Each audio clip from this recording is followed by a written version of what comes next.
you could come at me screaming mad and just vile insults at my face, and it will not bother me in the slightest. I'll sit there and just name your emotions until you calm down, and then I'll find out what the problem is.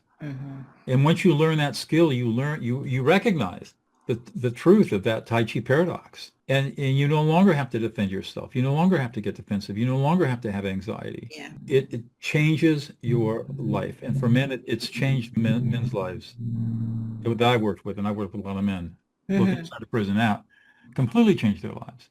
They have more intimate relationships. They, as leaders, they have instant loyalty and trust with people that follow them. They have high emotional intelligence, and they're happier. Let's learn how our next guest gets up, dress up, and show up on purpose. Enjoy the episode.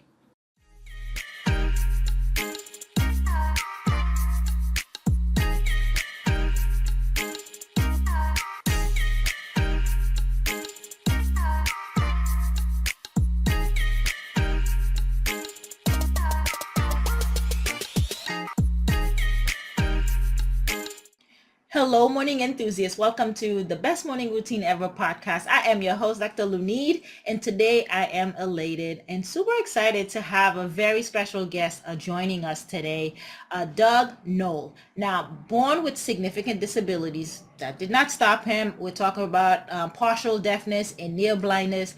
He has defied early challenges to graduate from Dartmouth and becoming a tenacious civil trial lawyer. And he's done this for over 2 years. I mean, 2 decades, years. They're talking about decades.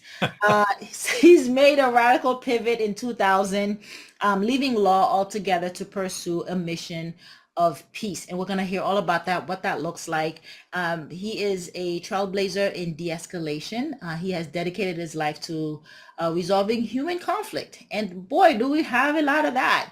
And so his groundbreaking work has transformed lives over diverse settings, from prison to families. So I'm really excited to have him on here, and we can go ahead and unpack some of that stuff. So with no further ado, Doug, welcome to the show. Well, thank you, Linade. First of all, I really appreciate being invited onto the show. And I got to say, I listen to a bunch of your podcasts, and I'm an addict. You do just an amazing job. I've left a 5-star review on Apple, and I just want all your listeners to do the same thing, because the only way that your show gets noticed is by listeners voting with their reviews and stars. So everybody out there, if you love the show as much as I do, give her your thumbs up 5-star review. Do it right now. See? All right, so he's amazing already. He hasn't even started.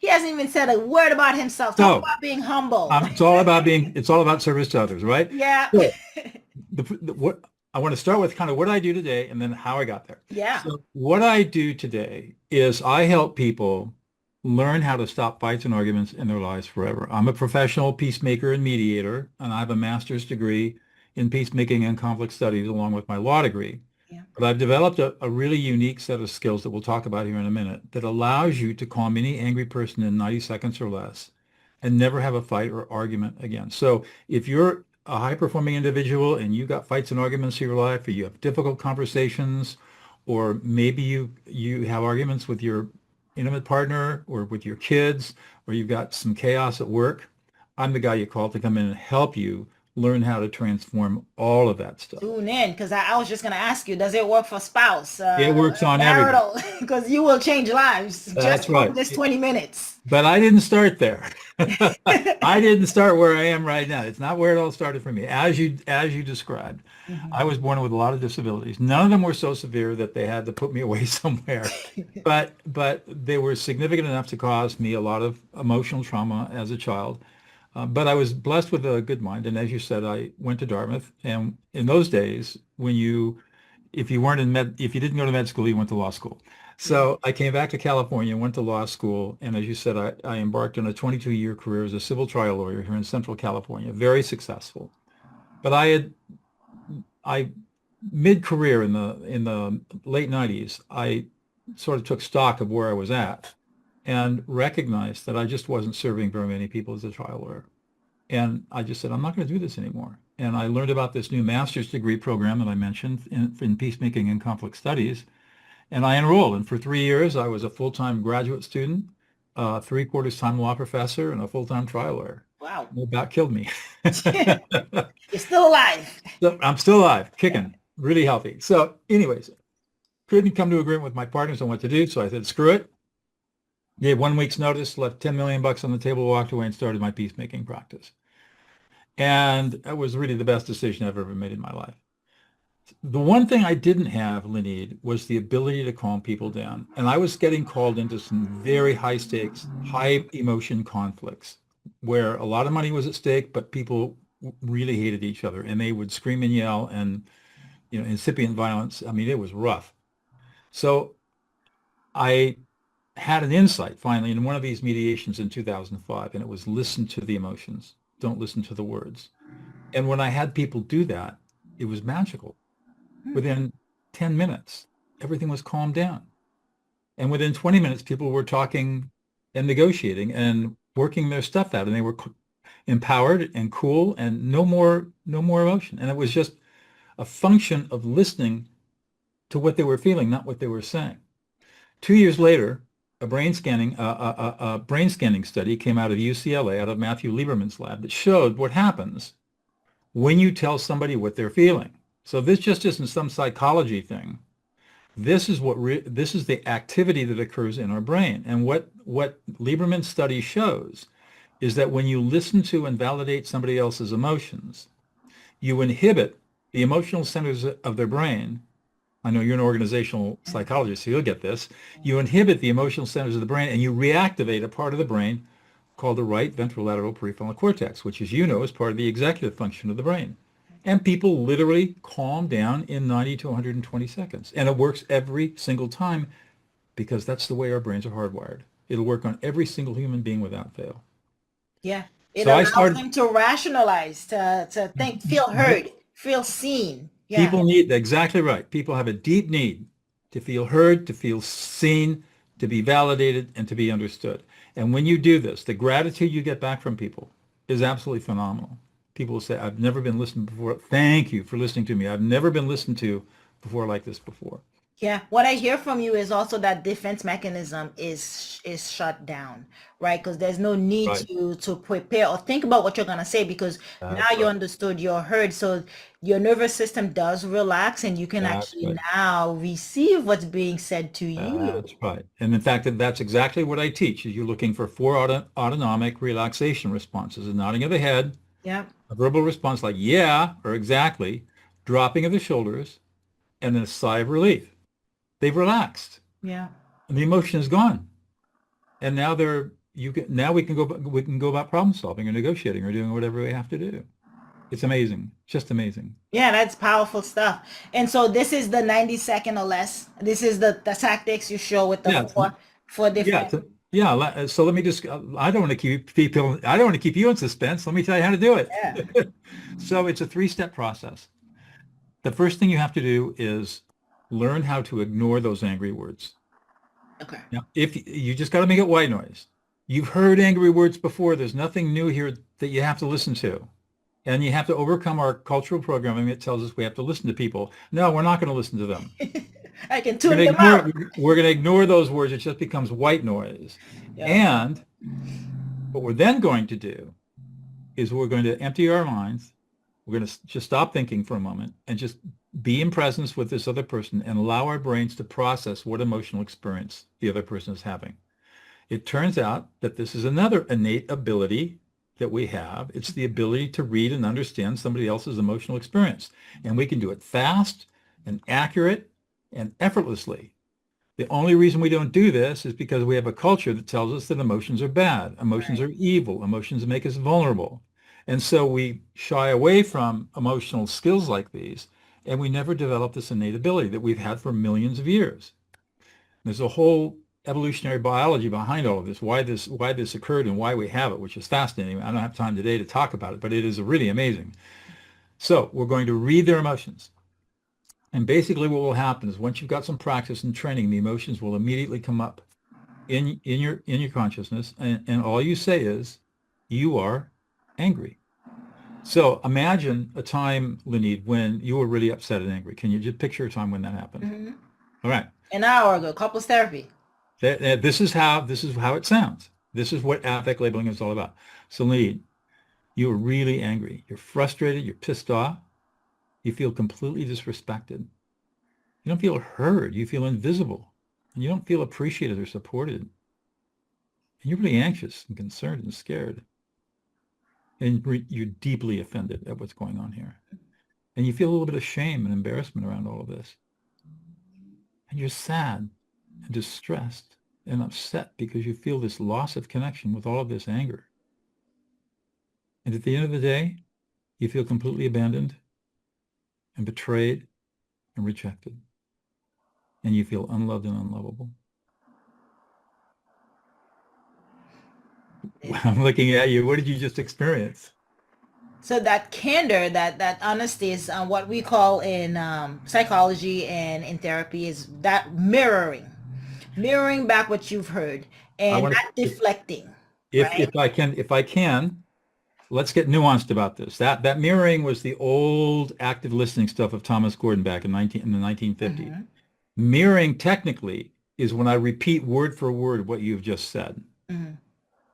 This is a form. We don't do it. This is not active listening. This is reflective listening. Yeah, okay. And there are four levels of reflective listening. One level is mirroring, where you repeat back word for word what somebody has said. And that can only be used when you're checking on a procedure or a recipe or a shopping list or something like that. And you want to make sure the other person gets what you are saying. Yeah, makes That's sense. when you're going to use mirroring. Then you do paraphrasing, which I know you're aware of, where you summarize in your own words what the other person has said.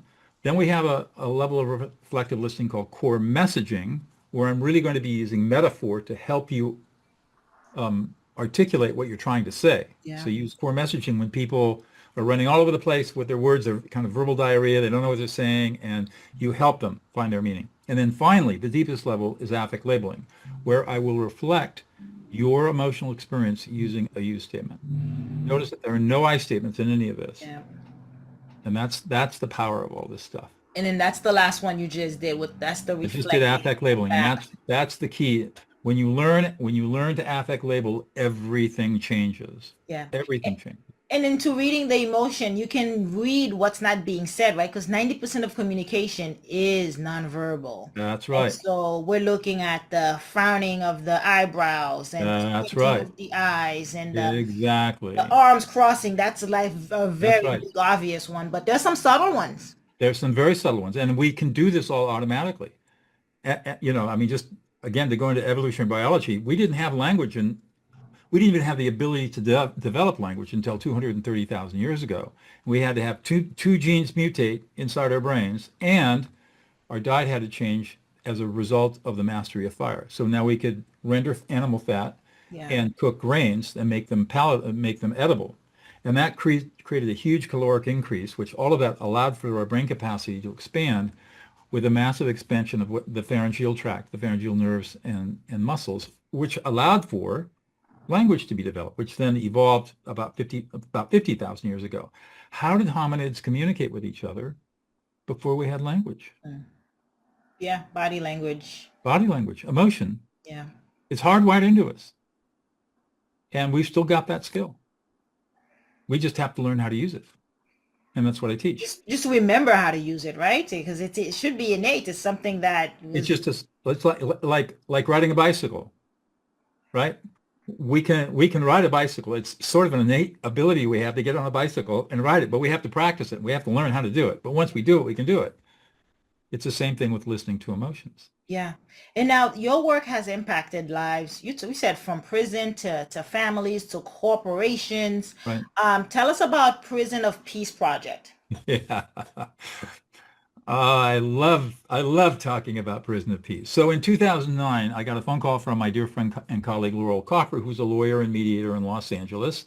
She had received a letter from a woman serving a life sentence without possibility of parole in the largest, most violent women's prison in the world, which was located here in California, in Chowchilla, California, about an hour and 15 minutes from where I live. And Laurel read the letter to me from her mailbox out on her street and said, "What do you think?" And I said, "I think we should do this." So fast forward to April of 2010, there we were in prison, never been in prison before, training 15 women all of them lifers or long-termers, how to become peacemakers and mediators to stop prison violence. And the very first skill we teach them was affect labeling. And if I can, let me just share a quick story with you. I didn't realize how powerful this was going to be, but in the 5th week of training, and with that first group of women, we went into this dingy conference room. Believe me, training in prison is not like a corporate training center or a hotel conference center. It's pretty dingy and gross. Yeah. But we walked in, and one of our students, Sarah, was sitting in her chair, and she was quietly sobbing. And so Laurel walked up and kneeled next to her, and I walked up and kept a little bit of a respectful distance. And Laurel said, "Sarah, what's going on?" And she told us this story. She said, I'm serving 18 years of a 25 to life sentence because I killed a family of 4 as a drunk driver. When I came to prison, I had to give my 3-year-old boy up to my sister to raise. I've written him a letter every single week for the 18 years that I've been here. He's never called me. He's never written to me. He's never visited me. The only way that I've ever known about my son is by my weekly phone calls with my sister. Last week after class, when we were really working on affect labeling, I decided to write him a letter, thinking about all the emotions he must have felt over these 21 years about a mother who completely abandoned him because of her own narcissistic addiction. And so I wrote that letter. And then she paused. And she said, and today, for the first time, I got a letter back from him. Wow. And the letter, she said he was really mad, and he had every right to be. But at the bottom of the letter, he said, "I love you, Mom. I'm bringing my girlfriend, and we're going to come visit you in 3 weeks." Wow. I have chills. I have chills just thinking about it. And that's when I realized that what we had here was something extraordinarily powerful. Wow. And so in the prison project, we're now international. We're in California, Connecticut, Italy, and Greece. And in California, almost 800 life inmates with who were serving life sentences of one type or another, who went through our program, have been released on parole. Not one of them has reoffended. So you're not just in there to stop prison violence, to minimize it or try to stop it together. You're actually healing these individuals and causing them to heal with the outside world, because now they're reflecting, and the people they left out there that are bitter and angry and upset at them, they're able to kind of connect on an emotional level with them by reflecting on how correct. their actions make them feel. Well stated. That's exactly correct. That's powerful. It's amazing. It's transformative and life-changing. And it certainly changed my life. I mean, I worked in the prisons from 2010 to March of 2020, and then COVID shut down our programming. We pivoted. We ended up filming our entire curriculum, and now we deliver our curriculum on Blu-ray discs, which allows us to do prison peace much more inexpensively and serve a lot more institutions than we could have ever done. So now you don't physically have to be going to the prison. You don't have to go to prison. Correct. Don't have to go in anymore, which is fine with me. Yeah. They are not pleasant places to be in, I can tell you that. But then you get to reach the masses that way, right? Because we're all going digital. And so that's right. Enlarges your platform. Yeah, and that's what has spun me to doing the work that I'm doing today, which I take all this experience I've had, 20 years plus of teaching this and working with these skills, and now I'm able to teach people how to stop having fights and arguments in their lives forever. I know that's a big claim, but I guarantee it. And it's just amazing how powerful it works. And I've helped so many people, school teachers, law enforcement, senior executives, grandparents estranged from their children and not able to see their grandchildren reuniting. Yeah. I mean, it's really satisfying work. Yeah. And I know to learn more about these tactics, we can find out about them in your book, De-escalate. But before we talk about your book, I want to tap in a sensitive topic. I want to tap into it in a little bit about emotion and men, because I think this would be a gateway to actually open up that door where it's not emasculating them in any way, where it is safe to go there emotionally, because they're not so much looking inward or talking much about their feelings or emotions, but they can actually relate to women, their spouse, especially if they're in position of power, right? That's In right. within organizations. That's right. So just to tell you about men, we spent 3 years in the women's prison, and then it converted to a men's prison, and then we started teaching men. Yeah. And then in 2018, I was in Corcoran State Prison, which you may know is one of the supermax prisons here in California. I walk into the prison block, and then I'm go into this really dank, dark basement-like room, and there are 15 cages in a semicircle around my room, and in each cage is a man shackled, hand shackled and foot shackled. They're all gang members. They've all murdered somebody, and they're coming out of gangs. And I've been assigned the task of teaching them how to be peacemakers to stop prison violence, and I did. Here's what I've learned in all of this. We all, this is a broad statement, but so take it as a broad statement and not true for everybody. Let me just say, many of us suffer from what's known as adult normative alexithymia. Did you ever run across that in your psychology studies? Okay, Yeah. so adult normative alexithymia is the inability to name to name what emotions you're experiencing. In other words, it's zero emotional intelligence. And alexithymia is a word meaning inability to name emotions. Men suffer from this because we have this cultural programming that says that we're supposed to be rugged individualists and not show any emotion and not do anything. And of course, that is the worst thing you can do to yourself, because we are not rational beings. Yeah. This is the other thing that we have to understand, is that we're taught that what it means to be human is to be rational. Not true. That's a myth that's been perpetrated for 3,000 years. What we know now from neuroscience is that our essential nature is to be emotional. We can't make a decision or engage in a behavior without emotions. Everything we do is emotionally driven. Yeah. And when we're told, especially as men, that not to feel emotion, that emotions are bad, emotions make us weak, emotions make us exploitable, we suffer. And imagine working in a prison with people who are serving life and long-term sentences, men who've been there because somebody died, and teaching them these ideas and watching them transform themselves as they begun to see the power of affect labeling and naming emotions, both their own and others. It was so liberating for them and so powerful.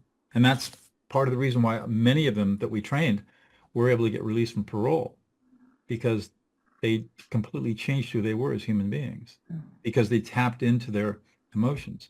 The other thing that I like to teach is the paradox of Tai Chi. I'm a second degree black belt in a Northern Chinese Kung Fu, and I'm also a Tai Chi master. And in Tai Chi, there's a paradox that says, the softer you are, the stronger you are, the more vulnerable you are, the more powerful you are.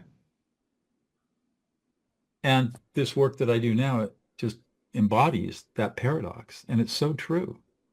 Why do you think that is? Is it because you are now going inward and finding your strength inward and not feeling shamed or judged by outside, not letting outside forces control how you truly feel? I'm curious. That's part of it. But I think that the big part of it is that I've learned that to be emotional is to be normal. And that to watch other people have emotional experiences is normal. And knowing that I can be with people who are extremely angry or grief-stricken or even happy and excited, I can be in their presence, recognize the emotions they're experiencing, and if I choose to, label those emotions for them so they feel deeply heard, all the while maintaining a calm, compassionate, confident presence. You could come at me screaming mad and just vile insults at my face, and it will not bother me in the slightest. I'll sit there and just name your emotions until you calm down, and then I'll find out what the problem is. And once you learn that skill, you recognize the truth of that Tai Chi paradox. And you no longer have to defend yourself. You no longer have to get defensive. You no longer have to have anxiety. Yeah. It changes your life. And for men, it's changed men's lives that I worked with, and I worked with a lot of men looking inside the prison out, completely change their lives. They have more intimate relationships. They, as leaders, they have instant loyalty and trust with people that follow them. They have high emotional intelligence, and they're happier. Yeah. It puts putting yourself aside, That's or right. your argument aside. You're not really trying to get your point across. I That's heard right. this one thing one time that says, seek to understand and rather seek to, you know that quote? I do. Then rather than trying to be understood. Try to That's seek right. to understand rather than being understood. That's correct. And that's And what that does. that's right. And when you engage in this process of affect labeling, of listening to and validating emotions, it's totally about you serving the other person. Hmm. And your total focus has to be on what they're experiencing and reflecting back what they're experiencing. There is no room for ego here. So you don't worry about your own stuff. Now, if this presents problems, what happens when you have a really strong need to be heard? Well, there are ways around that that I teach. Um, but most importantly, it is listening to others in a way that they need to be heard so they feel validated and they can calm down. And that is extremely empowering to do that. Yeah, and I'm happy to hear that there is a strategy out there. So let's talk about your book, De-escalate, and some So, of the it's helped thousands, of course, but some of the methods in there so, that so De-escalate came about as a result of the prison project. I had a whole bunch of inmates De-escalate was my fourth book. My fifth book is coming out next year on leadership empathy. But De-escalate came about because I had all of my students, incarcerated students, asking me to write a book that they could tell their families about because they were learning all these skills and they really couldn't explain to their families what they were learning because they're usually limited only to a 15-minute phone call a week. yeah. And so I wrote the book and I wrote it in 2016, knocked it out really fast, submitted it to Simon & Schuster, my publisher, and after Thanksgiving, and it got published in the next fall, September of 2017. And today it's in 3 or 4 languages. Wow. We got all the languages, and it's done really well. It is basically the handbook on how to do this, and you can get it off Amazon or any good bookseller will have the book, and that's the book that will, if you're interested in getting an idea of what this is all about and learning the story of how this all developed, then yeah, the book is really useful. Yeah, I could find it being very helpful because it's one thing to reflect back what you heard of the person's emotion, but it's when you become this person who always does that, and when it's your turn to be heard, you're hoping it gets reciprocated, right? And it Right. may not always happen. And I feel like your book, the methods that you have, will show you how to still amicably do it and get your point across, so the other person can actually you can calm the nervous system of the other person so that they can actually hear you and That's right. So quick the question. mantra that I use, de-escalate, then problem solve. The mistake that everybody makes is they try to problem solve to try to calm people down. And what does that do? It makes them, It escalates. it escalates. It always does. Yeah. So we've got to de-escalate and then we can problem solve. And we de-escalate by listening to and reflecting people's emotions. Yeah. And it only takes a minute or two and it costs you nothing to do it. I mean, a minute, 2 minutes of your time to calm somebody down. Yeah. And you're giving this priceless gift of listening other people into existence, which is unbelievable. Yeah. And when you get real good at it, you become untouchable, right? That's exactly right. And it Yeah. doesn't take that long to master this. Typically, working with me, it takes about 8 weeks. Wow. Nice. So tell us about your morning routine. How do you get up, dress up, and show up? So I get up in the morning and I get to go sit out in the hot tub with a cup of coffee and watch the sun come up over the mountains. And usually it's with my wife. And the first question we ask each other is, how'd you sleep? What are you feeling right now? And so we immediately tap into what we're feeling. Most of the time it's contentment and it's sort of neutral. Mhm. Sometimes it's anxiety. Sometimes it's a little bit upset, but not often. And then we will affect label each other. So my practice, what I would recommend to people is when you get up in the morning, most people probably have to rush, but just think about, what do I feel right now? What emotions am I experiencing? And most of the time, it's going to be pretty neutral and pretty quiet if you had a good night's sleep. But you might feel anxiety. You might feel stress. You might feel anger. You might be happy. Label it. Say, I feel happy right now. I'm a little pissed off. Then I want you to think about, as you go through the day and you think about all the things that are going to happen during the day, how are you going to respond to the emotions of the people around you. And it may not be that you're confronted with crazy anger, but you might be confronted with people who are stressed or unhappy Yeah. or distressed in some way. How are you going to respond to that? And how can you respond to it in a way that makes them feel heard and allows you to listen them into existence? And just rehearse in your mind what you would say. The whole thing, that whole practice will take you 30 seconds. And then as you go through the day, you'll find that, once you get this down, that you'll just be doing this automatically. And you'll be throwing pebbles into the pond of peace wherever you go. That's fantastic. What else do you partake in for your morning ritual?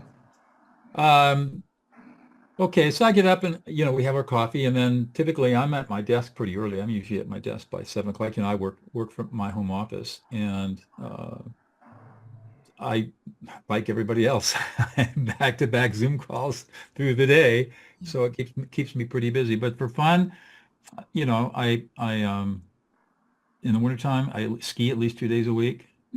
Now that it's summertime here, we have a racing cat up at a high mountain lake, Huntington Lake. So we go up there on the weekends and spend a half a day just sailing around the lake.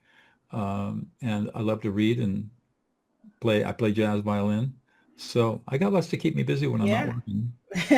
Yeah, it keeps you young, keep you youthful, Keeps me right? young, absolutely. Keeps me sharp. Keep you learning. Now you said this is your fifth book. It's coming out. So tell us, where can we connect with you? Where can we find that when it comes out next year? Well, yeah, it'll be coming out right now. I think it's going to be September of 26. So it's way out there. Most people will completely forget about it until then.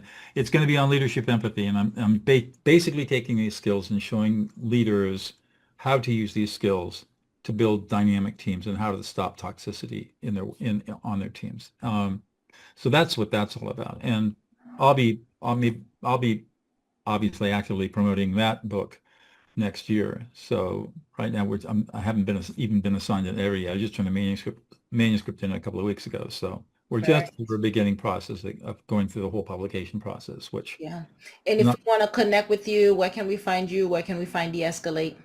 you can find me at dougnoll.com or doug@dougnoll.com. I do have a quick little offer for people. It's called my Peace Under Pressure Kit. It's for anybody, high-performing individuals, couples. You've got this conflict, you've got fights and arguments, you've got difficult conversations, you need help, you want to learn how to do this. If you DM me on LinkedIn, my handle is at Douglas Noll, Noll.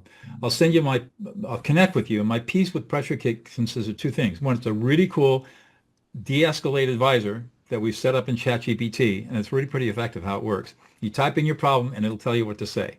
And the other thing that I'm offering is I've unlocked my dealing with anger and aggression online video course. It's a 4-week course. Normally I sell it for $800. It's absolutely free to your listeners, and you get both of those. Just DM me, and we'll become friends, and I'll get your email address from you, and I'll send this stuff to you. So it's the Peace Under Pressure Kit, absolutely free. The De-escalate advisor, the online anger and aggression course, and just DM me at Douglas Noll on LinkedIn. Amazing. Just keeps giving. I appreciate it so much. Thank you for sharing that with our listeners. It's been such a pleasure and joy having you on today, Doug. Thank you, thank you, thank you. Thank you, Lenny. You are a wonderful host. Amazing. Hope you enjoyed today's episode. Please comment and tell us what was your favorite part, your favorite habit that you are going to try out for yourself today. Comment below. If you haven't already, be sure to subscribe. Until next time, I will see you at the top of your best morning routine ever. Stay blessed.